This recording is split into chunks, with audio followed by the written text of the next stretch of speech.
Frères et sœurs en Christ, bonjour, soyez les bienvenus sur notre chaîne qui est une chaîne de prédication et d'enseignement basée sur la parole de Dieu.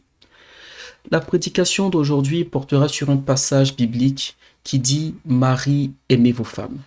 Avant d'aller plus loin, confions ce moment au Seigneur. Seigneur Jésus-Christ, Dieu Tout-Puissant, merci infiniment éternel pour ta grâce, ta bonté, ta miséricorde dans nos vies. Merci pour ce temps d'enseignement. Éternel Dieu des armées, que ta parole, Seigneur, soit semée dans nos cœurs, dans nos âmes et qu'elle porte du fruit en nous par l'œuvre du Saint-Esprit pour ta gloire, au nom de Jésus-Christ. Amen. La prédication d'aujourd'hui portera sur ce passage biblique où la parole de Dieu nous dit « Marie, aimez vos femmes ». Pour un rappel rapide, le dernier enseignement portait sur les femmes. Donc, c'était toujours dans cette même continuité où la parole de Dieu nous dit dans Éphésiens chapitre 5, versets 22 à 33, « Femmes, soyez soumises à vos maris ». Donc, on a eu un enseignement là-dessus, sur la soumission de la femme, la soumission que la parole de Dieu demande à la femme de manifester envers son mari. Et aujourd'hui, nous allons maintenant parler de la suite de ce passage. Donc, pour rappeler ce passage, c'est dans Éphésiens chapitre 5, versets 22 à 33. Il est écrit « Femmes, soyez soumises à vos maris comme au Seigneur ». Verset 23 « Car le mari est le chef de la femme, comme Christ est le chef de l'Église qui est son corps, et dont il est le sauveur. » Lorsqu'on part au verset 25, la Bible nous dit « Marie, aimez vos femmes, comme Christ a aimé l'Église et s'est livré lui-même pour elle. » La Bible ne s'arrête pas là, mais on va faire une pause au verset 25. Donc, tout cet enseignement que nous allons avoir aujourd'hui, on va mettre un accent sur l'amour des maris envers leurs femmes, l'amour de l'époux envers son épouse. La parole de Dieu nous dit énormément de choses, frères et sœurs, sur l'amour du mari envers la femme. Maintenant, avant de rentrer en profondeur dans ce passage de l'amour du mari envers la femme, ce passage que nous avons lu, c'est vrai qu'on a déjà eu un enseignement sur la soumission de la femme, mais il faut noter, frères et sœurs, que l'ordre est important. Dieu a commencé par la femme et il dit « Femmes, soyez soumises à vos maris ». Il ne dit pas aux hommes. Il ne dit pas à tous les hommes. Il dit à vos maris. Il commence dans cet ordre-là. Et lorsque Jésus-Christ, lorsque l'apôtre Paul, dans sa lettre à Éphèse, aux chrétiens qui étaient à Éphèse, il dit, Paul est inspiré par le Saint-Esprit. Lorsque l'apôtre Paul dit cela, il compare tout de suite le mari à Christ et l'épouse, la femme, à l'Église. Et il dit, comme Christ est le chef de l'Église. Maintenant, lorsqu'on regarde au verset 26, il dit que le mari aime sa femme comme Christ a aimé l'Église. S'il y a un verset que la plupart des chrétiens connaissent par cœur, c'est Jean 3,16. Car Dieu a tant aimé le monde qu'il a donné son Fils unique afin que quiconque croit en lui ne périsse point, mais qu'il ait la vie éternelle. Donc, nous savons que Jésus-Christ nous aime en tant que l'Église. L'Église qui est l'image de l'épouse de Christ. Et donc, la Bible nous dit que Christ nous a aimés, nous a tellement aimés qu'il s'est livré pour nous. Eh bien, Dieu attend cet amour-là du mari. Maintenant, nous allons procéder étape par étape. Comme je l'avais dit, l'ordre est important. L'ordre est important. Au verset 26, il est écrit « Afin de la sanctifier par la parole, après l'avoir purifiée par le baptême d'eau. » Donc là, ça fait référence à l'attitude de Christ envers l'Église. Et au verset 27, la Bible continue en disant « Afin de faire paraître devant lui cette Église glorieuse, sans tache, ni ride, ni rien de semblable, mais sainte et irrépréhensible. » Sainte et irrépréhensible. Et donc, lorsque Paul fait cette comparaison entre Christ, l'Église et l'époux et la femme, Jésus-Christ a fait quelque chose. Mais ce qu'il a fait pour l'Église, il y a eu un but. Et la Bible nous dit, le but était de faire paraître devant lui. Ça veut dire que son épouse qui va se présenter à lui, elle doit être sans tache, ni ride, ni rien de semblable, mais sainte et irrépréhensible. Ici, lorsque la Bible parle de tache et de ride, ça fait référence clairement au péché. C'est pourquoi la Bible nous dit que nous devons garder notre robe pure. Et donc Jésus-Christ, lors de l'enlèvement de l'Église, il vient chercher une Église sainte et irrépréhensible. Bon, comment est-ce qu'une Église peut être irrépréhensible si elle n'est pas soumise à Christ? Et donc Christ a manifesté cet amour-là jusqu'à donner sa vie pour nous sur la croix du Calvaire. Et au verset 28, si on continue, la Bible nous dit, c'est ainsi que les maris doivent aimer leurs femmes comme leur propre corps.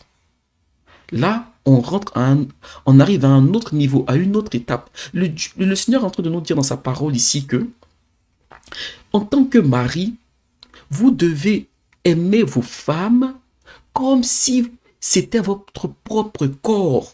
Parce que de la même manière que vous prenez soin de votre corps, eh bien, de cette manière-là, vous devez prendre soin de votre femme. Et la Bible nous dit ensuite, celui qui aime sa femme s'aime lui-même. Et donc là, le Seigneur, en nous montrant ce passage-là dans sa parole, on voit que Dieu est en train de réunir l'homme et la femme. Et il dit, celui qui aime sa femme, ce n'est pas quelqu'un d'autre qu'il aime, parce qu'ils sont une chair. Celui qui aime sa femme s'aime lui-même. Ça veut dire quoi? Ça veut dire que celui qui n'aime pas sa femme, en vérité, il ne s'aime pas. Celui qui n'aime pas sa femme, l'égoïste nous trompe très souvent. Lorsque chacun respecte la place que Dieu lui a donnée, lorsque chacun fait ce que Dieu attend de lui, à ce moment-là, le couple est rempli de paix, de joie et d'amour. Mais c'est lorsqu'il y a des défaillances que les problèmes commencent à rentrer. Eh bien, lorsqu'on va aller un peu plus loin dans le passage, la Bible dit, au verset 29, « Car jamais personne n'a haï sa propre chair, mais il la nourrit, il en prend soin comme Christ le fait pour l'Église. » Dieu est en train de nous dire ici que, de la même manière que nous, chrétiens, nous savons que Jésus-Christ prend soin de son Église, eh bien, de même, les maris doivent prendre soin de leur épouse.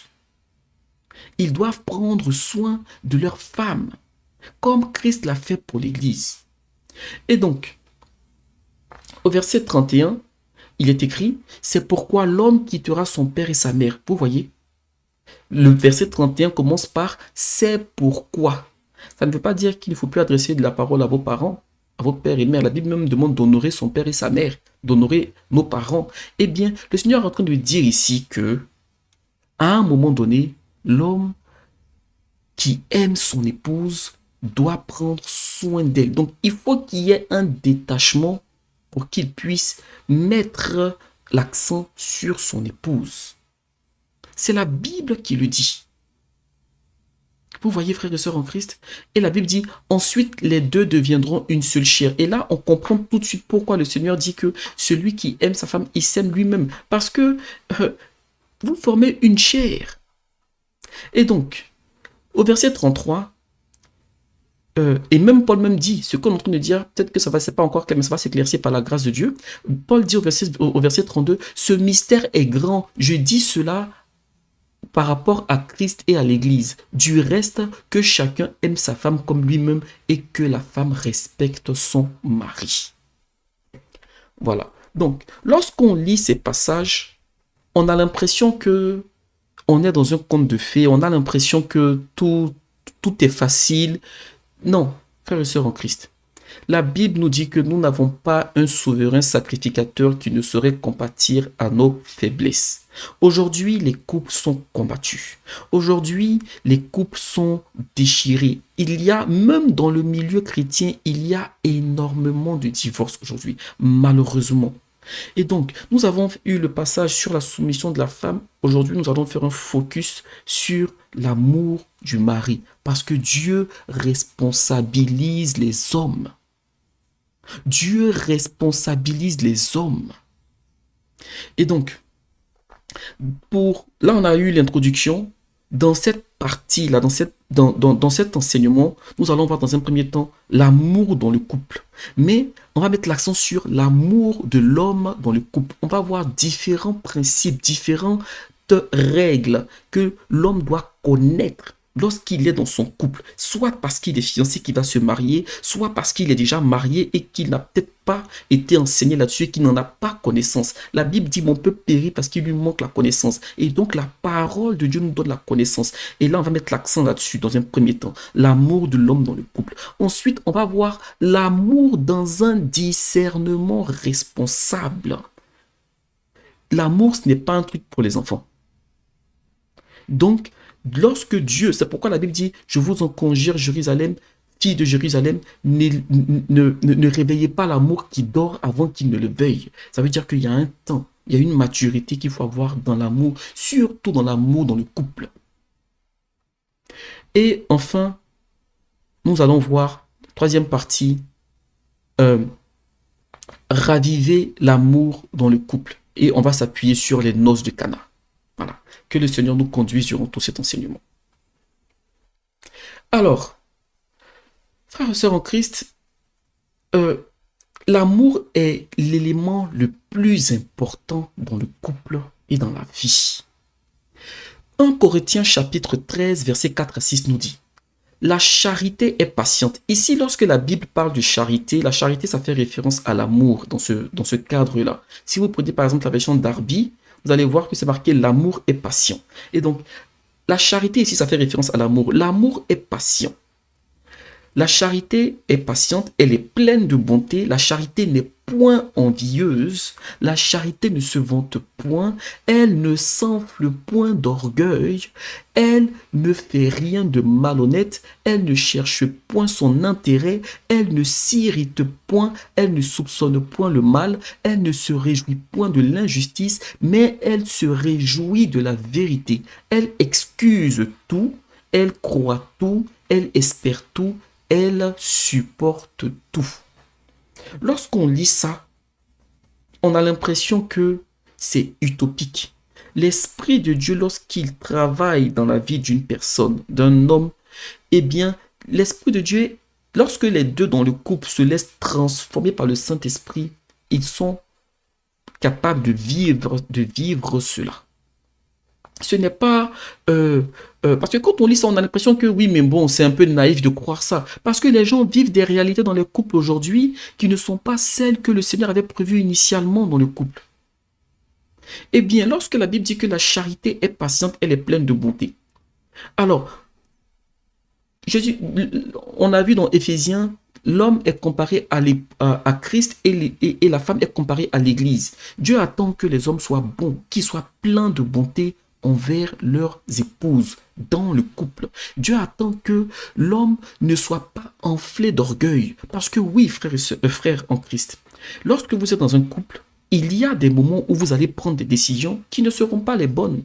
Il y a des moments où vous allez faire des erreurs parce que nous sommes tous des êtres humains. Eh bien, même si votre femme est soumise, si votre femme est soumise et que vous avez commis une erreur, reconnaissez-le. Ne pas admettre qu'on a commis une erreur, ne pas admettre, c'est un signe d'orgueil. La Bible dit que l'amour ne cherche point son intérêt. Lorsque vous êtes en couple, vous devez aimer votre femme et réfléchir non pas à moi, mais à nous. Non pas ce qui vous arrange vous personnellement, mais ce qui vous arrange tous les deux dans votre couple. Et même les gens du monde disent que dans le couple, l'amour est fait de concessions. Ça veut dire que quand les gens se marient, même dans le monde, certains ont compris que c'est des sacrifices qu'on fait dans le couple. Mais ça ne suffit pas. Il y a des gens qui ont fait des sacrifices dans leur couple qui ont fini par divorcer. Ça ne suffit pas. On va voir en profondeur avec la parole de Dieu, parce que la parole de Dieu, elle est complète. La Bible nous dit ici que l'amour ne s'irrite point, ne soupçonne point le mal, elle ne se réjouit point de l'injustice, elle se réjouit de la vérité. Vous voyez, frères et sœurs en Christ, la vérité. Lorsqu'on aime, on ne ment pas. Lorsqu'on aime, certaines vérités sont souvent dures à dire ou même à entendre. Mais il faut trouver les bons mots. Et donc, l'amour est un élément important. Ce passage-là nous montre. Et en fait, l'amour est tellement important que 1 Jean chapitre... Regardons ce qui est écrit dans 1 Jean chapitre 4, versets 7 à 8. La parole de Dieu nous dit, bien-aimés, aimons-nous les uns les autres. Bon, si la parole de Dieu nous dit de nous aimer les uns les autres, à plus forte raison, dans notre couple. C'est vrai que là, les uns les autres, ça fait référence déjà dans l'assemblée et entre hommes, femmes, entre êtres humains en fait. Aimons-nous les uns les autres. Et l'amour commence dans le couple. Tu ne peux pas dire que tu aimes quelqu'un qui est loin de toi alors que celui qui est à côté de toi, tu le détestes. Et donc, 1 Jean chapitre 4, verset 7 à 8 nous dit, « Bien-aimés, aimons-nous les uns les autres, car l'amour est de Dieu. Et quiconque aime est né de Dieu et connaît Dieu. Celui qui n'aime pas n'a pas connu Dieu, car Dieu est amour. » Bon, vous dites que vous aimez Dieu. Est-ce que vous aimez vos femmes? Est-ce que vous aimez vos épouses? Celui qui n'aime pas n'a pas connu Dieu, parce que Dieu est amour. Et je vais vous dire une chose, frère en Christ, c'est que, ou plus ancien en Christ, papa en Christ, lorsque vous sentez que l'amour est en train de partir, ou que l'amour est parti, ce n'est pas l'œuvre du Saint-Esprit. On le verra plus tard. L'amour est l'élément le plus important du couple, mais l'amour n'est pas l'apanage du couple. Ça veut dire que lorsque vous rentrez dans un couple, l'amour c'est bien, c'est la base, c'est le fondement. Mais tout n'est pas amour. Il y a d'autres choses dans le couple autres que l'amour. Vous devez avoir la base d'aimer, mais tout ne peut pas se baser sur le fondement. Lorsqu'on construit une maison, on met les fondements. Après, il y a d'autres choses qu'on fait pour bâtir la maison. Eh bien, l'amour doit être le fondement, mais tout n'est pas base, tout n'est pas amour. Même si tout doit être basé sur l'amour, de même que la maison est basée et bâtie sur un fondement. On a beaucoup de choses qu'on va voir ensemble, j'essaie d'aller progressivement.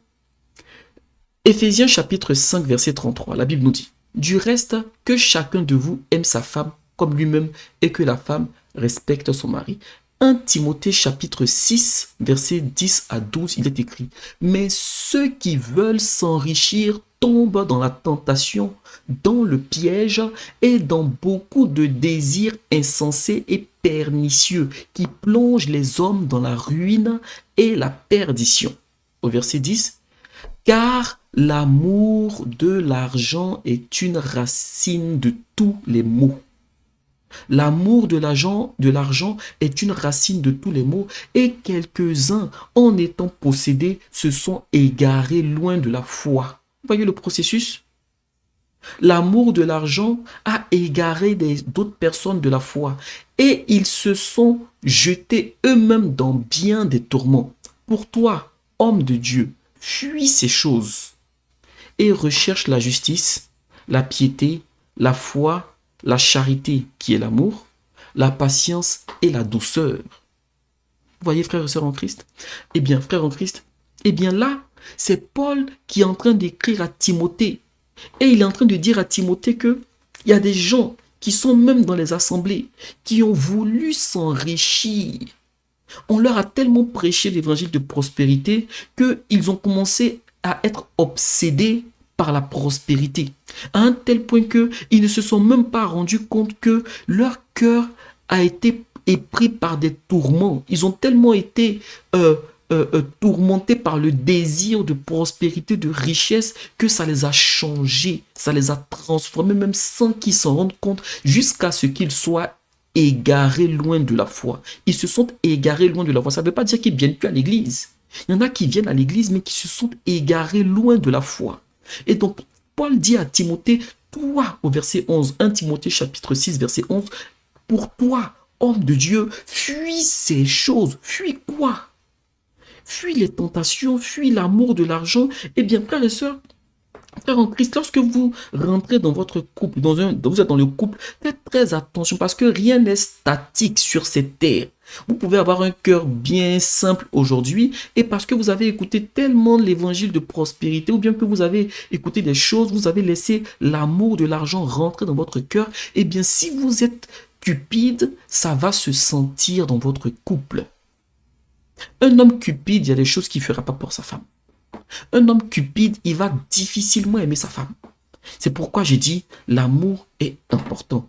Mais l'amour n'est pas l'apanage du couple. Dans le couple, il n'y a pas que l'amour. Vous devez apprendre à avoir une certaine rigueur, à fuir certaines choses, à fuir certaines fréquentations, parce qu'il y a certaines fréquentations, quand vous allez les fréquenter, vous allez les écouter, eh bien, ils vont vous transmettre des choses qui vont vous emmener même à ne plus aimer vos femmes. Il faut fuir ces choses. Il faut rechercher la justice, c'est-à-dire la vie loin du péché, la piété, une vie de prière, la foi, la charité, la patience et la douceur. La parole de Dieu nous dit que votre douceur soit connue de tous. Mais si Dieu nous demande que notre douceur soit connue de tous, à plus forte raison que la douceur des maris soit connue de leur femme, de leur épouse. Cet enseignement, frères et sœurs, frères en Christ, ce n'est pas une accusation, ce n'est pas de remontrance. Nous lisons la parole de Dieu, elle nous parle et on apprend de la parole de Dieu. Donc, voilà, je veux pas que nos frères ou d'autres personnes soient braqués, même je fais attention à ça dans les enseignements. Le plus important, c'est de transmettre la parole.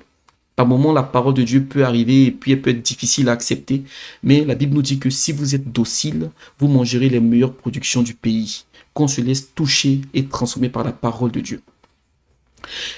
Un autre point, il ne faut pas prendre, là, frère, mari, ou même jeune fiancé, il ne faut pas prendre vos femmes pour des trophées que vous avez remportés. C'est-à-dire que lorsque vous faites une compétition, je prends l'exemple du football, et que vous avez gagné la compétition, vous avez un trophée, on vous donne un trophée. Le trophée, le jour qu'on a le trophée, on est très content du trophée. Les gens même font des bisous au trophée, tout le monde veut prendre le trophée dans ses bras. Mais une fois que le jour est passé, le trophée, on le met dans le placard et il est rangé. C'est quelque chose qu'on s'est battu pour avoir, on l'a eu, on le range.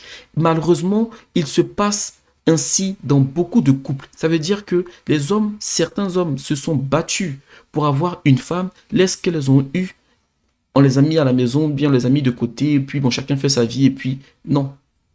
Il ne faut pas prendre vos femmes pour des trophées. Il faut en prendre soin, et on verra les passages suivants.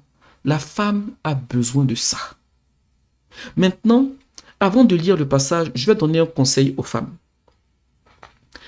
Lorsque vous mettez l'accent sur votre physique, le physique va pousser l'homme à vous avoir. Le physique va attirer l'homme. Mais le physique ne va pas garder votre homme. Le physique ne va pas conduire votre homme à vous aimer. Quand il va vous dire, même s'il vous dit le premier jour qu'il vous aime, en vérité, ce n'est pas l'amour, parce que l'amour, c'est tout un processus.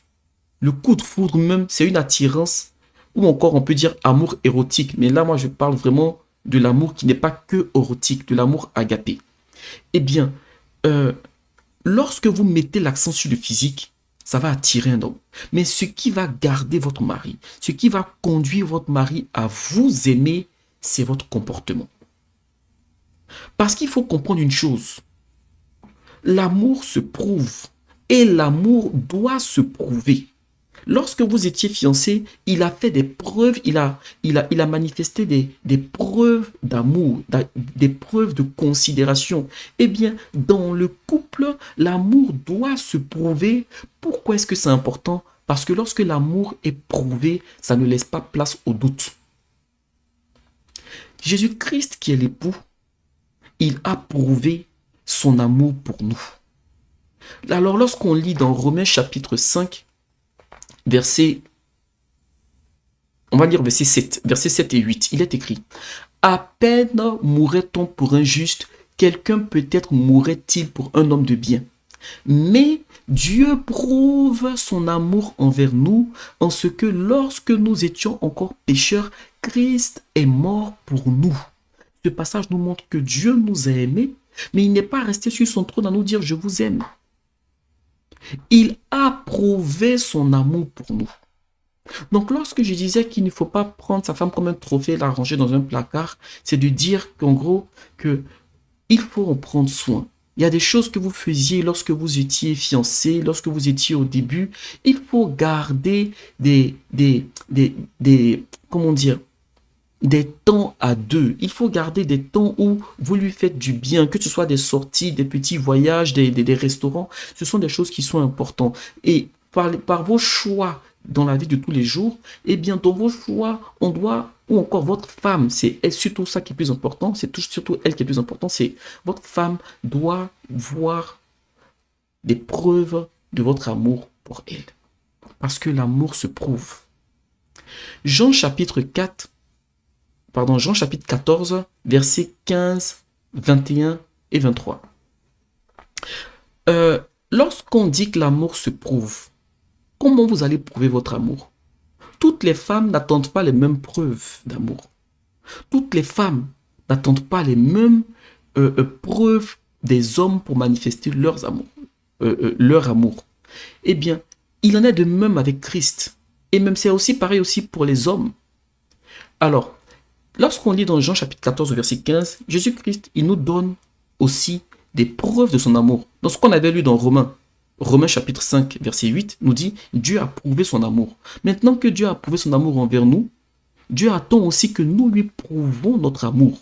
Et il nous le dit dans Jean chapitre 14, verset 15. Il est écrit « Si vous m'aimez, gardez mes commandements ». Au verset 21, « Celui qui a mes commandements et qui les garde, c'est celui qui m'aime. Et celui qui m'aime sera aimé de mon Père, et je l'aimerai et je me ferai connaître à lui. » Lorsqu'on va jusqu'au verset 23, Jésus-Christ, il insiste encore là-dessus, toujours dans le même Jean chapitre 14. Jésus répondit « Si quelqu'un m'aime, il gardera ma parole. » Et lorsqu'on va au verset 24, il va encore en disant « Celui qui ne m'aime pas ne garde point mes paroles. » En fait, voici la condition, voici la preuve que Dieu attend de nous. Donc si Dieu qui est sur son trône, il a manifesté son amour pour nous et il a prouvé, et que lui-même sur son trône attend de nous que nous manifestons, que nous continuons de prouver notre amour pour lui. Et il nous montre comment nous devons le faire, à plus forte raison nous qui sommes des hommes. À plus forte raison nous qui sommes des hommes. Eh bien, la Bible nous dit, celui qui a mes commandements et qui les garde, c'est celui qui m'aime. Ça veut dire que lorsque nous, en tant qu'enfants de Dieu, on lit ces paroles-là, si on aime réellement Dieu, on garde ses commandements. En fait, c'est ça, le truc. Si on l'aime réellement, on garde ses commandements. Et si on ne l'aime pas, même si on prétend l'aimer, à partir du moment où on ne garde pas ses commandements, lui dit qu'on ne l'aime pas. Eh bien, il y a des femmes qui vont dire que, là, je prends vraiment des petits exemples. Une femme va dire qu'elle aime les fleurs. Depuis que son mari est avec elle, au début, quand ils étaient fiancés, il lui offrait des fleurs parce qu'elle adore les fleurs et elle aime beaucoup les fleurs. Et puis, depuis 3 ans, il ne lui a offert aucune fleur. À un moment donné, si elle commence à douter de son amour, de l'amour de son mari pour elle, ça sera justifié. Mais encore une fois, dans toutes ces choses, il faut de la communication. Alors, maintenant qu'on a vu ces éléments, ce n'est pas l'exhaustivité, mais quand je préparais ce passage, j'avais reçu beaucoup de choses et l'objectif n'est pas qu'on fasse quelque chose de trop long, mais qu'on mette l'accent vraiment sur l'essentiel. En tant que mari, il faut aimer sa femme. Mais lorsque vous aimez votre femme, il faut l'aimer avec un discernement responsable. Qu'est-ce que j'entends par discernement responsable? Frères et sœurs, nous avons été faits par Dieu différemment. L'homme ne fonctionne pas comme la femme et la femme ne fonctionne pas comme l'homme. Lorsque nous vivons, du matin au soir, de notre enfance à notre vieillesse, nous sommes amenés à prendre des décisions. Tous les jours, on fait des choix, on prend des décisions. Eh bien, il y a certaines décisions qui sont bonnes lorsque vous les prenez émotionnellement. Mais si vous prenez toutes vos décisions avec les émotions, ce n'est pas bon. Et il y a certaines décisions qui sont bonnes lorsque vous les prenez avec raison. Maintenant, toutes les décisions que vous prenez avec raison, sans émotion, ce n'est pas bon aussi. Et donc, lorsque Dieu a créé l'homme, Dieu a fait de l'homme un être raisonné, cartésien. Lorsque Dieu a fait la femme, il a fait la femme un être, certes, qui raisonne, mais aussi qui est plus sensible à ses émotions par rapport à l'homme. Et donc, lorsque l'homme et la femme se mettent ensemble, eh bien, il y a des décisions où la femme va faire pencher l'homme vers l'émotion et l'homme, il ne doit pas toujours conduire dans ses décisions vers l'émotion. À un moment, il doit pouvoir dire à sa femme aussi, non, là, je comprends ce que tu veux dire, mais c'est ce qu'il faut faire, c'est pas ce qu'il faut faire, c'est telle chose qu'il faut faire. Vous voyez? Et donc, nous avons été faits différemment. La femme peut avoir certaines sensibilités, elle peut te dire, je pense que c'est pas ce qu'il faut faire, tu vas lui demander pourquoi, elle sait pas, elle ressent juste que c'est pas ce qu'il faut faire. Encore une fois, je ne généralise pas. Voilà, j'ai dit, de façon, on va dire, la plupart du temps, je ne globalise pas toutes les femmes. Voilà, il y a des femmes qui sont plus raisonnées qu'émotives et d'autres sont plus émotives que raisonnées. Voilà, je parle de façon globale. Eh bien, il faut aimer sa femme avec un discernement responsable. Et donc, pour aller un peu plus en détail, nous allons voir cela dans la partie 2. L'amour dans un discernement responsable. On va s'appuyer sur 3 personnages de l'Ancien Testament. 3 personnages clés de l'Ancien Testament. Et ces 3 personnages sont 3 hommes qui étaient mariés, voilà, à une femme. Mais avant de voir ces 3 personnages, lisons dans 1 Pierre chapitre 3 verset 7. Il est écrit, Marie, montrez à votre tour de la sagesse dans vos rapports avec vos femmes, comme avec un sexe faible. Honorez-les comme devant aussi hériter avec vous de la grâce de la vie. Qu'il en soit ainsi, afin que rien ne vienne faire obstacle à vos prières. Ce passage ici, il est très spécial parce que le Seigneur nous dit ici, déjà il s'adresse au mari, il dit de montrer de la sagesse. Et il ne dit pas dans vos rapports avec vos femmes comme si c'était comme si elles étaient vos égales. Il dit comme avec un sexe faible. Ça veut dire que il y a des écarts que vos femmes peuvent avoir. Maintenant, vous devez faire preuve de sagesse en tant que mari, en ne les humiliant pas, en ne les attristant pas, en les reprenant souvent avec, je dirais même en les reprenant avec douceur. Et il dit ensuite, honorez-les. Lorsqu'on lit ce passage-là, on se dit, mais le Seigneur demande de montrer de la sagesse. Qu'est-ce que le Seigneur sous-entend? Et puis, il nous dit, comme avec un sexe plus faible. Qu'est-ce que le Seigneur veut qu'on comprenne dans cette partie-là, en fait? Parce que là, clairement, il nous montre qu'il n'y a pas une égalité. Et l'égalité homme-femme, elle n'est pas biblique. Je suis désolé. Donc, je ferme cette parenthèse-là. Le Seigneur nous dit, honorez-les comme devant hériter avec vous de la grâce de la vie. Qu'il en soit ainsi, afin que rien ne vienne faire obstacle à vos prières. Maintenant, là, je vais vous partager un mystère, frère. Lorsque vous êtes en couple, vous êtes marié, et que vous ne faites pas preuve de sagesse avec vos femmes, eh bien, à un moment donné, si votre femme se met à pleurer, à être attristée, à raison, eh bien, ses pleurs, sa tristesse peuvent spirituellement faire obstacle à vos prières. C'est pas moi qui l'invente, c'est ce qui est marqué. Qu'il en soit ainsi, afin que rien ne vienne faire obstacle à vos prières. Qu'est-ce qui fera obstacle à vos prières? Les pleurs de vos femmes. Il y a des femmes qui souffrent énormément dans les couples. Eh bien, vous allez prier, mais Seigneur, je ne comprends pas, tout est bloqué. Mais frère, si tu es en train de te plaindre que tout est bloqué dans ta vie, regarde aussi la relation que tu as avec ta femme. Et donc là, nous allons voir maintenant 3 hommes.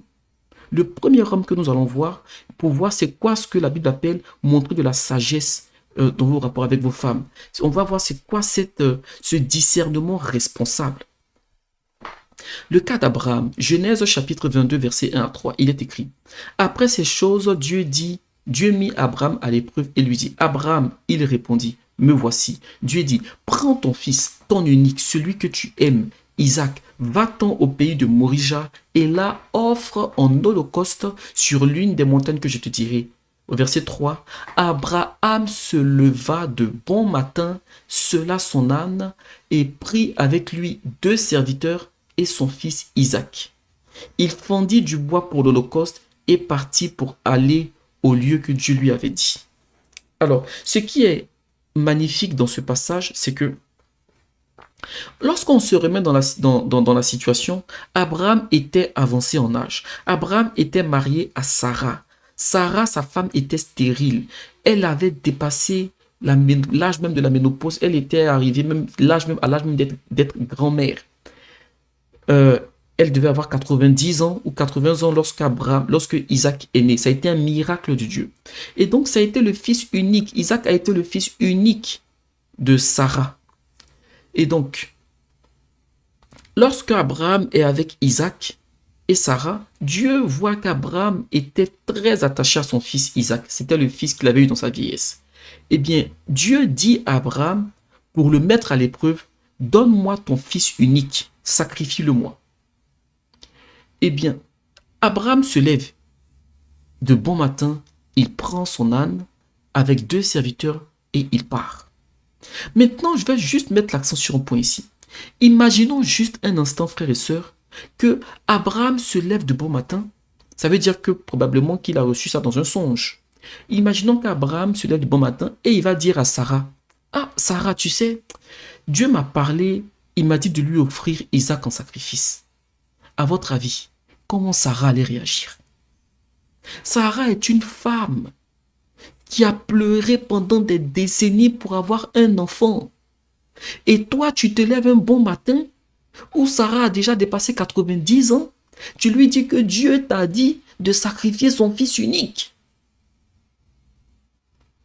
En tant que mère, en tant que femme, comment est-ce qu'elle va réagir là?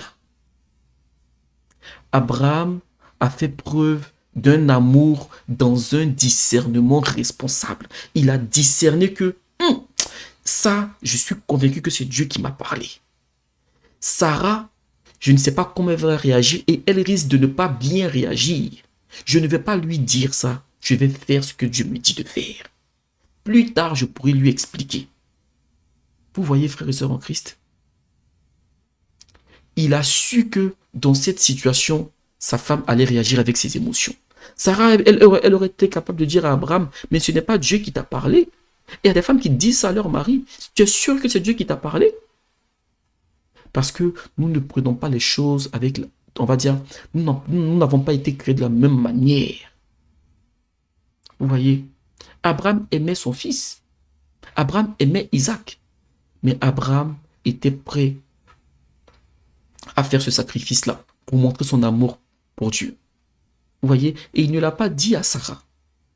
Maintenant, allons voir le deuxième cas.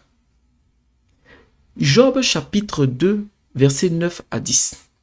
Il est écrit, sa femme lui dit, donc la femme de Job, tu demeures ferme dans ton intégrité, maudis Dieu et meurs. Mais Job lui répondit, tu parles comme une femme insensée. Quoi? Nous recevrons de Dieu le bien et nous ne recevrions pas aussi le mal? En tout cela, Job ne pécha point par ses lèvres. Vous voyez? Là, pour remettre un peu plus de contexte et donner un peu plus de détails, Job était un homme intègre et droit. Et nous avons appris, lorsque nous donnons notre vie à Dieu, même dans le monde, c'est lorsque tu fais le bien, tu as de bonnes récompenses. Lorsque tu fais le mal, bon, tu as le châtiment, la punition. C'est une logique qui est rentrée dans l'esprit de l'homme et même dans le chrétien. Et Job était quelqu'un qui a eu une vie paradoxale, en tout cas qui a subi une épreuve difficile, paradoxale à tout cela. C'est-à-dire que le malheur qui devait arriver aux gens qui faisaient le mal, lui est arrivé à lui alors qu'il faisait le bien. Et donc, quelle a été la source de ce malheur? Job était béni par le Seigneur. Et donc, le diable, un jour, a parlé à Dieu et il a dit à Dieu, Job que tu bénis, je paraphrase, hein, Job que tu bénis, il est intègre parce que tu lui donnes tout ce qu'il demande. Et Dieu dit non, tu vas voir que Job, il est réellement intègre. Et donc, qu'est-ce qui s'est passé? Dieu a laissé la possibilité au diable d'attaquer, de s'en prendre à tout ce qui touche à Job, à tout ce qui appartient à Job, mais de ne pas prendre la vie de Job, de ne pas tuer Job. Et donc, Job n'était pas au courant de ça. Job n'était pas au courant de cette situation, de cet échange, de cette épreuve qu'il y avait eu entre l'Éternel et le diable. Job n'était pas au courant de ça. Et donc, l'idée, en fait, c'était de voir, est-ce que tu aimes réellement Dieu parce qu'il te bénit, ou est-ce que tu l'aimeras encore même s'il ne te bénit pas? Et Satan avait dit à Dieu que il est comme tous les hommes. Je paraphrase encore une fois. Si tu lui retires tous ses biens, eh bien, il va te maudire. Et Job n'était pas au courant de ça. Et donc, lorsque Dieu a permis au diable de toucher à Job, le diable est venu, les enfants de Job sont morts, les biens de Job ont été détruits, Job a perdu beaucoup de sa richesse, Job a subi une maladie, un ulcère malin, et à un moment donné, Job était dans le désespoir. Et donc, dans le désespoir, Job, il y a une chose qui est quand même assez touchante ici, c'est que le diable a frappé tout ce qui touche à Job, sauf à la femme de Job. Il n'a pas pris la femme de Job, il ne l'a pas tuée. Les enfants de Job ont été tués, ils ont eu des accidents, il y a eu, en tout cas, ils sont morts. Voilà, ils étaient morts dans cette épreuve-là. Mais la femme de Job est restée. Et donc, dans l'épreuve que Job traversait, cette épreuve difficile, il était dans le deuil, sa femme aussi, elle se lève et elle dit, maudit Dieu et meurt. Si on fait une pause ici, frères et sœurs en Christ, est-ce qu'on va en vouloir à la femme de Job? C'est vrai qu'elle n'a pas eu la bonne attitude, mais c'est une mère aussi qui a perdu tous ses enfants. C'est une mère qui a perdu tous ses enfants. Et donc, lorsqu'elle se lève, elle dit maudit Dieu et meurt, alors que c'était exactement ce qu'il ne fallait pas faire. L'amour dans un discernement responsable. Lorsque vous êtes marié, mari, par moments, vos femmes vous donnent de bons conseils. Mais filtrez tout à la parole de Dieu. Parce qu'il y a des moments, les conseils ne sont pas toujours bons, même si ça vient de vos femmes. Et donc, vous devez, en tant qu'époux, avoir un discernement responsable pour voir ce conseil que ma femme me donne, c'est un bon conseil, ou ce conseil qu'elle me donne, c'est pas un bon conseil. C'est pourquoi je disais, il y a des conseils qui sont très bons parce qu'ils sont apportés avec les émotions. Il y a des décisions qui sont bonnes lorsqu'elles sont prises en tenant compte des émotions. Il y a d'autres décisions, c'est la raison. Et Job a dit, tu parles en femme insensée. Quoi? Recevrons-nous le bien de Dieu et ne recevrons-nous pas aussi le mal? En tout cela, Job ne pécha point. Même par son discernement, il a protégé sa femme aussi. Elle a été couverte. Parce que s'il péchait contre Dieu, elle se rendait tout de suite responsable. Et on va voir le cas du troisième homme. Le cas d'Adam. On connaît tous l'histoire de la chute. Alors on va lire que le verset 6 et le verset 11 et 13. Genèse chapitre 3 verset 6. Il est écrit, la femme vit que l'arbre était bon à manger et agréable à la vue, et qu'il était précieux pour ouvrir l'intelligence. Elle prit de son fruit, elle en mangea, elle en donna à son mari qui était auprès d'elle, et il en mangea. Ils ont mangé le fruit défendu. Quelque temps après, au verset 11, l'Éternel dit, le Seigneur vient, et Adam et Ève partent se cacher. Alors l'Éternel dit, qui t'a appris que tu étais nu? Est-ce que tu as mangé de l'arbre dont je t'avais défendu de manger? L'homme répondit, la femme que tu as mise auprès de moi m'a donné de l'arbre et j'en ai mangé. L'Éternel dit à la femme, pourquoi as-tu fait cela? Et la femme répondit, le serpent m'a séduite et j'en ai mangé. La femme est en train de dire ici que j'ai été trompée.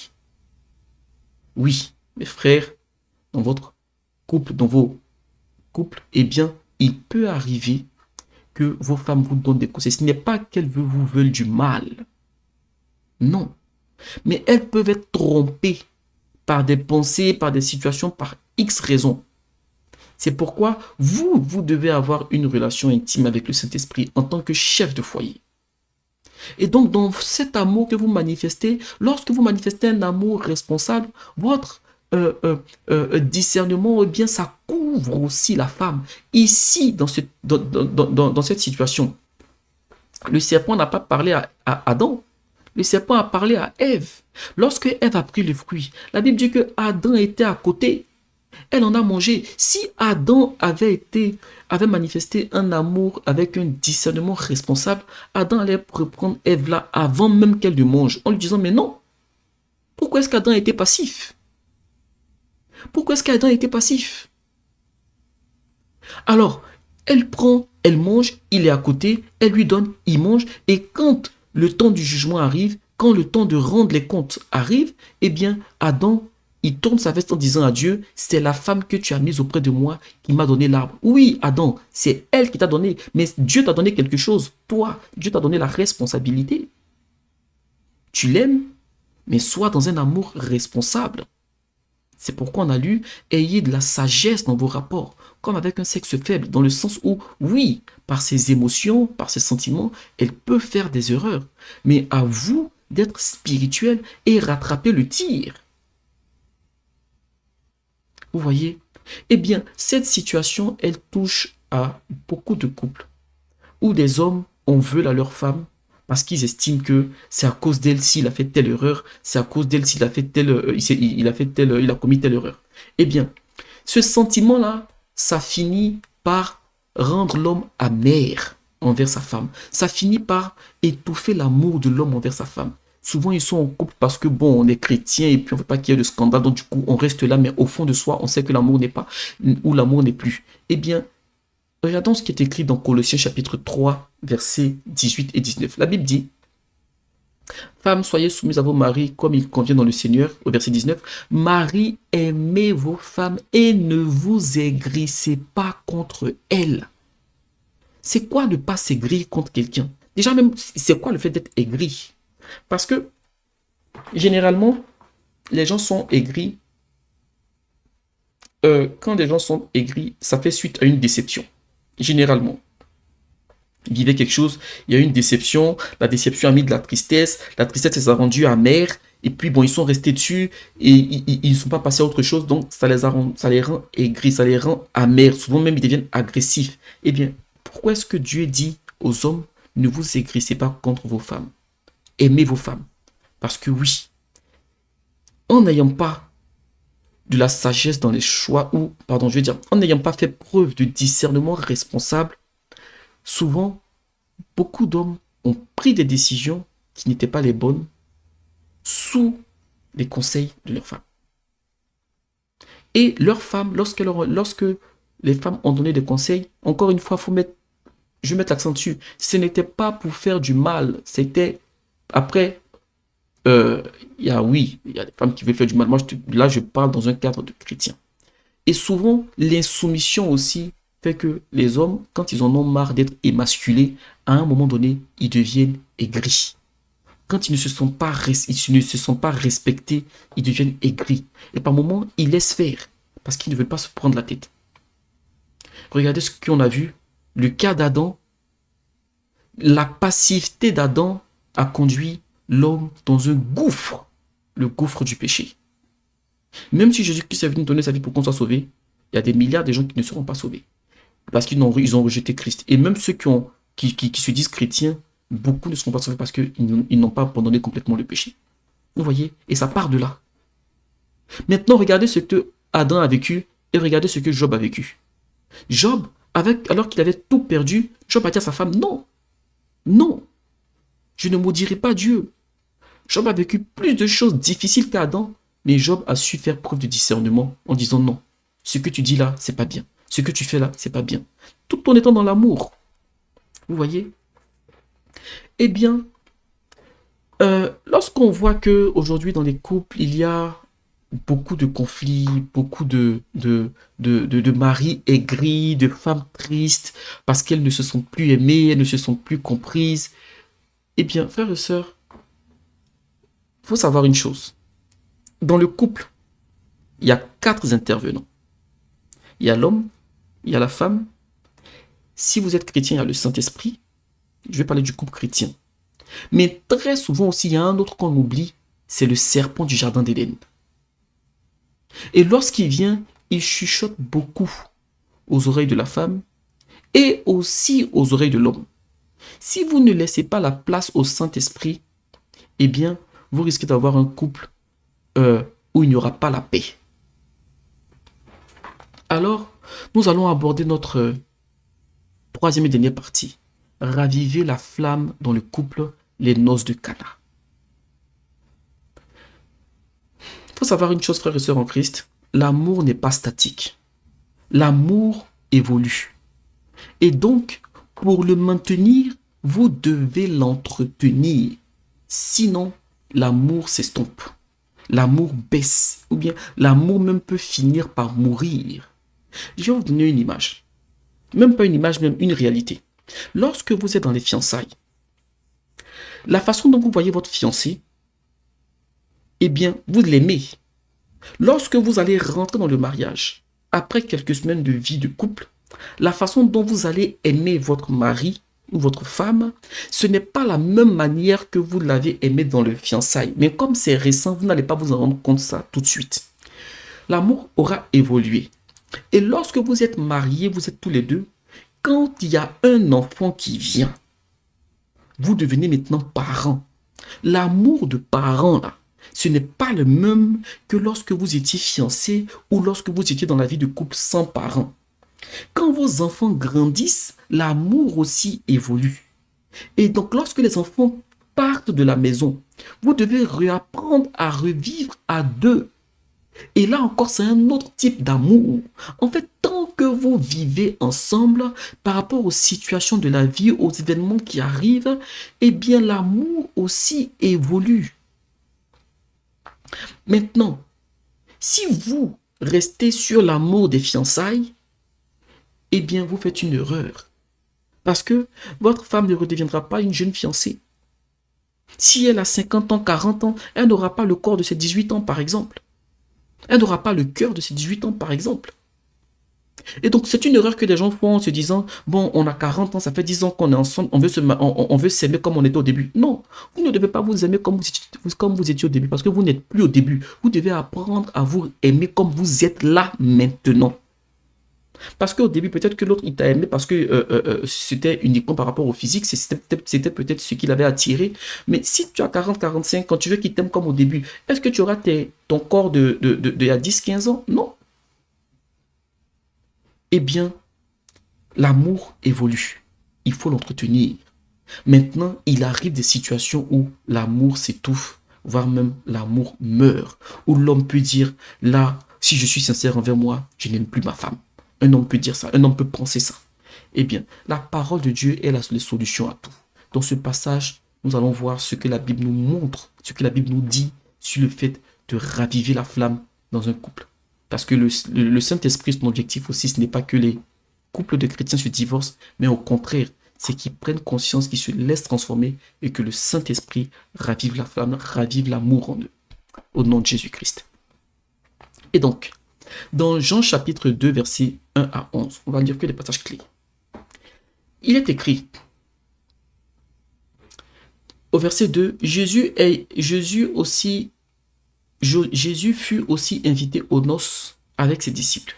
Le vin ayant manqué, la mère de Jésus lui dit, ils n'ont plus de vin. Jésus répondit, femme, qu'y a-t-il entre moi et toi? Mon heure n'est pas encore venue.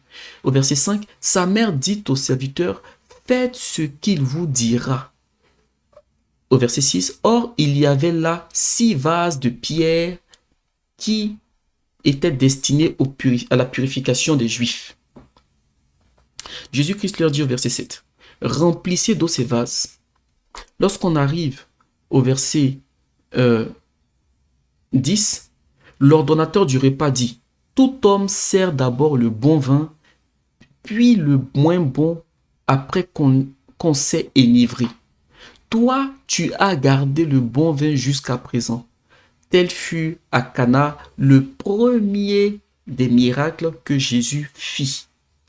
Il manifesta sa gloire et ses disciples crurent en lui. Alors, c'est une histoire qui est très connue dans la parole de Dieu.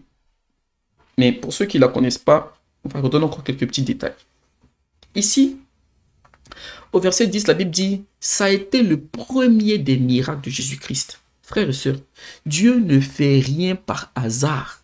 Tout ce que Dieu fait, c'est réfléchi, c'est raisonné, c'est calculé. Dieu ne fait pas les choses par hasard. Il a tellement une longueur d'avance sur les événements qu'il n'est surpris par rien. Donc lorsque Christ vient sur cette terre, il peut faire des miracles, mais la Bible nous dit le premier des miracles, pas l'un des premiers. Ça veut dire que parmi tous ces miracles bibliques, le premier, ça a été là à Cana. Est-ce un hasard que le premier des miracles de Jésus-Christ soit dans un mariage? Parce qu'on parle des noces de Cana. Le Seigneur sait que l'une des institutions les plus sacrées aujourd'hui, établies par Dieu depuis le jardin d'Éden, c'est l'union entre l'homme et sa femme. C'est le mariage. Et le Seigneur sait aussi que l'une des organisations, des institutions les plus combattues, c'est le mariage. C'est le mariage. Et donc, Dieu lui donne une telle importance qu'il décide d'en faire son premier miracle. Et donc, dans cette situation, Jésus-Christ est invité à des noces dans une ville en Galilée. Eh bien, pendant ces noces-là, le vin a manqué. Et donc, les gens, s'il n'y a plus de vin, bon, c'était quand même la boisson, on va dire, lorsqu'il y avait des festivités, le vin, c'était la boisson par excellence. Il n'allait pas boire de l'eau. Donc, quand il y avait des festivités, c'était la boisson qui ne devait pas manquer. Eh bien, là, ils ont manqué du vin. Ils ont manqué de vin. Et donc, qu'est-ce qui s'est passé? Lorsque le vin a manqué, déjà, il faut comprendre une chose. Ce passage 3 qui nous dit que le vin a manqué, c'est l'image de l'amour qui manque dans un couple. Ce vin qui manque là, qui finit, c'est l'image de l'amour. Les gens se sont aimés dans les fiançailles, ils sont rentrés dans le mariage, quelques temps après, ils ont l'impression qu'ils n'ont plus d'attirance l'un envers l'autre. Eh bien, c'est des choses qui arrivent. Si vous vivez ça aujourd'hui, le Seigneur est capable de rallumer l'amour, de raviver la flamme et de transformer l'eau en vin, mais sous certaines conditions. Le problème, c'est que souvent, nous prions et nous demandons à Dieu d'intervenir et on attend à ce qu'il fasse tout. Et souvent, l'exaucement de nos prières bloque ou prennent du temps parce qu'on ne sait pas, ou encore parce qu'on oublie que dans certaines délivrances, Dieu a demandé aux gens qui allaient être délivrés de poser des actions, de faire certaines choses. Dieu fait rarement tout à 100%. Il fait une grande partie et puis il laisse l'homme faire aussi sa part. Eh bien, quand le vin a manqué, ils sont allés voir la mère de Jésus-Christ. Et Marie a dit, le vin a manqué. Jésus-Christ, limite, c'est comme s'il a repris Marie, mais on ne va pas s'attarder là-dessus parce qu'il y a aussi un message là-dessus. Il lui a dit, femme, qu'y a-t-il entre toi et moi? C'est que quand vous êtes dans un couple, eh bien, à un moment donné, il faut que chacun puisse aller directement vers Christ sans intermédiaire. Il y a des couples où souvent le pasteur est trop présent. Il y a des couples où souvent le prophète est trop présent. Ce n'est pas toujours bon. On n'a pas dit triple, on a dit couple. La seule personne qui doit être au milieu de vous, c'est le Saint-Esprit. Même si c'est bien d'écouter les conseils des uns des autres, mais vous devez avoir un cercle où le pasteur ne rentre pas, où le prophète ne rentre pas, où c'est vous avec votre relation avec le Saint-Esprit.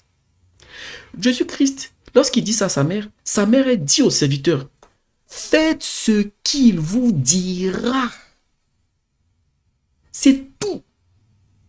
Faites tout ce qu'il vous dira. S'il vous dit jeûnez, jeûnez, priez, priez. Ne faites pas ceci, ne faites pas, faites cela, ne faites pas. Eh bien, beaucoup de couples sont en défaillance, souvent des couples chrétiens, parce qu'en vérité, l'homme, la femme ne font pas exactement ce que Dieu leur demande de faire. Faites ce qu'il vous dira. Vous voyez? Eh bien, si vous voulez que le Seigneur allume l'amour dans votre couple, communiquez tous les deux et demandez au Seigneur de vous parler. Il va vous dire ce qu'il faut faire. Prenez du temps pour lui, mais ayez des cœurs disposés. Si vous voulez sauver votre couple, faites ce qu'il vous dira. Et lui, il va vous montrer étape par étape ce qu'il faut faire. Mais lorsqu'il va vous parler, faites ce qu'il vous dira. Au verset 6, la Bible dit, il y avait là 6 vases de pierre destinés aux purifications des Juifs. Il y a un immense mystère derrière ce passage. Il y a un mystère parce que la parole de Dieu nous parle de 6 vases de pierre et derrière il dit contenant chacun 2 ou 3 mesures. On ne va pas parler des 2-3 mesures, on va se focaliser uniquement sur ces 6 vases de pierre. Pourquoi pas 5 vases de pierre? Pourquoi pas 7 vases de pierre? Lorsque nous lisons la parole de Dieu nous montre que Dieu travaille aussi avec les chiffres. Il travaille avec les chiffres. Il ne faut pas rentrer dans la numérologie ou autre, mais il faut se laisser conduire et enseigner par le Saint-Esprit pour comprendre qu'il y a des mystères derrière le chiffre. Regardez, frères et sœurs en Christ, Jésus-Christ, il commence son ministère à 30 ans. Pourquoi pas 31 ans? Il commence à 30 ans et il finit son ministère sur la terre à 3 ans. Parce que Jésus-Christ a été crucifié quand il avait 33 ans. Et donc son ministère a duré 3 ans. Donc lorsqu'il meurt, crucifié à la croix, il reste dans l'état mort pendant 3 jours. Et c'est le 3e jour qu'il se ressuscite. Qu'il a été ressuscité. Vous voyez, frères et sœurs en Christ? Et donc, même lorsque le diable vient le tenter, le diable ne le tente pas 4 fois. Pourquoi pas 5 fois? Mais il le tente 3 fois. Eh bien, il y a des chiffres qui ont une importance particulière bibliquement parlant. Le 3, le 7, le 12... Vous voyez, eh bien, d'ailleurs même 12, même ça fait 1 et 2, ça fait 3. Donc, vous voyez, eh bien, pourquoi là, on a 6 vases de pierre? Eh bien, lorsque nous regardons dans l'Ancien Testament, Dieu a créé le monde en 6 jours. Ce n'est pas des jours que nous avons 24 heures. Et le 7e jour, il s'est reposé. Mais lorsqu'on regarde dans l'Ancien Testament, nous voyons que l'homme n'a pas été créé le 2e, le 3e, le 4e. L'homme a été créé, la chair a été créée le 6e jour. Et donc, lorsque Christ veut faire ce miracle-là, il y avait déjà du vin avant. Mais seulement que le vin est fini. Donc, il y avait des vases de vin. Pourquoi est-ce que Jésus-Christ ne leur dit pas, prenez les vases de vin qui sont là, je vais mettre l'eau dedans qu'on va transformer en vin? Pourquoi? Parce qu'il y avait des vases. Mais la Bible dit, les vases de pierre, il y en avait 6 qui étaient destinés à la purification des Juifs. C'était des vases particuliers, c'était des vases saints, parce que ceux avec quoi on peut purifier les gens, c'est pas quelque chose qui est sale, c'est quelque chose qui est propre. Le Seigneur est en train de vous dire ici que si vous voulez que Dieu rallume l'amour de votre couple, il faut vous laisser être transformé. Le 6e jour, c'est là où l'homme a été créé. Et le 6 vases ici, ça fait référence à la chair, ça fait référence à votre homme extérieur que Dieu veut briser, que Dieu veut transformer. Parce que dans votre homme, il y a l'envie. Dans votre homme, il y a la jalousie. Dans votre homme, il y a le fait d'être aigri. Dans votre homme, il y a la méchanceté. Dans votre homme, il y a l'insoumission de la femme envers son mari. Dans votre homme, il y a le manque d'amour du mari envers sa femme. Dans votre homme, il y a l'agressivité. Il y a un manque de douceur, un manque de patience. Il y a tout ça dans la chair. Et donc Dieu, avant de faire ce miracle-là, il ne veut pas faire ce miracle avec ses traits de caractère. Vous devez prendre un autre homme, l'homme intérieur. Et pour que l'homme intérieur, quand la Bible parle de la circoncision du cœur, votre homme intérieur, c'est là que il y a un passage qui dit, pendant que l'homme extérieur se détruit, l'homme intérieur se renouvelle de jour en jour.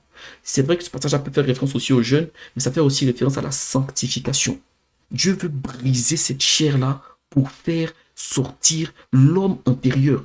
La femme spirituelle soumise au Saint-Esprit, elle est soumise à son mari. L'insoumission ne vient pas du Saint-Esprit. C'est une œuvre de la chair. Lorsqu'un homme n'aime pas sa femme ou n'aime plus sa femme, ça ne vient pas du Saint-Esprit. Le fait d'être aigri, d'être amer, eh bien, c'est une œuvre de la chair. Le fait d'être aigri, ce n'est pas une œuvre du Saint-Esprit. Donc, il y a des traits de caractère que vous avez dans votre couple monsieur comme madame, qui font que vous vous chamaillez régulièrement. Chacun veut avoir le dernier mot. La Bible dit le fer aiguise le fer. La pression du lait donne le lait et la pression du nez donne le sang.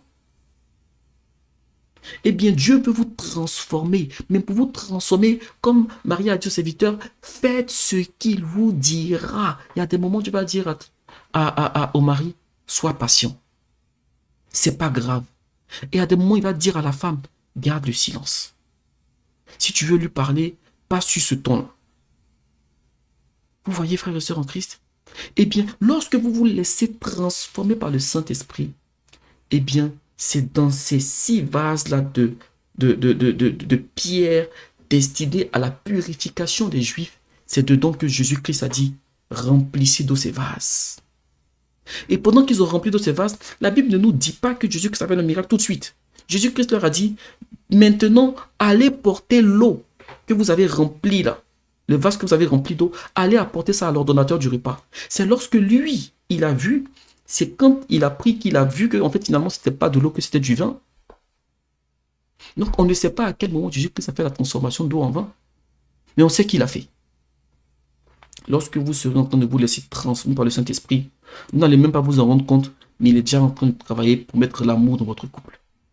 Il sera déjà, à partir du moment que vous allez commencer à être soumis, à faire ce qu'il vous dit de faire, il va commencer déjà à mettre, parce que c'est le Dieu d'amour. La Bible ne dit pas qu'il a l'amour, parce que c'est quelqu'un qui a quelque chose, il peut perdre la chose. Mais quelqu'un qui est amour, le Saint-Esprit, quand il va vous remplir vous, il va vous remplir votre femme, eh bien l'amour va être naturel. Parce qu'il est amour. C'est pour ça qu'il dit, celui qui n'a pas l'amour n'a pas Dieu. C'est ce qu'on a vu tout à l'heure. Vous voyez, frères et sœurs en Christ? Eh bien, l'amour que Dieu va mettre en vous, comme au verset 10, il est dit, toi tu as gardé le bon vin jusqu'à présent. Le nouvel amour que vous allez ressentir, là, que l'Esprit de Dieu va rallumer, va raviver en vous, eh bien, il sera différent du premier et il sera mieux que le premier. Que le Seigneur nous aide. Que le Seigneur fortifie les couples, qu'il fortifie chaque personne dans le couple. Marie, aimez vos femmes. Marie, aimez vos femmes. Que le Seigneur vous aide à aimer vos femmes dans la sagesse, dans le discernement. Parce que Dieu nous donne la responsabilité de nos foyers. Que le Seigneur vous bénisse. Nous allons prier pour la fin. Seigneur, nous voulons te dire merci pour tous tes bienfaits. Merci pour ta grâce, ta bonté, ta miséricorde. Te prions, Père, et te demandons dans ta grâce d'étendre ta main sur les couples qui sont actuellement éprouvés. Saint-Esprit, Dieu Tout-Puissant, tu es le Dieu d'amour, tu es le Dieu de paix, de bonté, de miséricorde. Si les maris ont des choses contre leur épouse, touche leur cœur et qu'ils pardonnent, qu'ils fassent preuve de miséricorde. Si les femmes ont des choses contre leurs époux, Seigneur, touche leur cœur aussi et qu'ils pardonnent, qu'ils fassent preuve aussi de miséricorde. Saint-Esprit, touche les uns. Les époux, touche aussi les épouses, Seigneur Dieu des armées, et permet que chacun se laisse transformer par toi, afin que tu fasses ton miracle pour rallumer l'amour dans leur couple. Et sois toujours au milieu de Seigneur, s'il te plaît. Au nom de Jésus-Christ. Amen.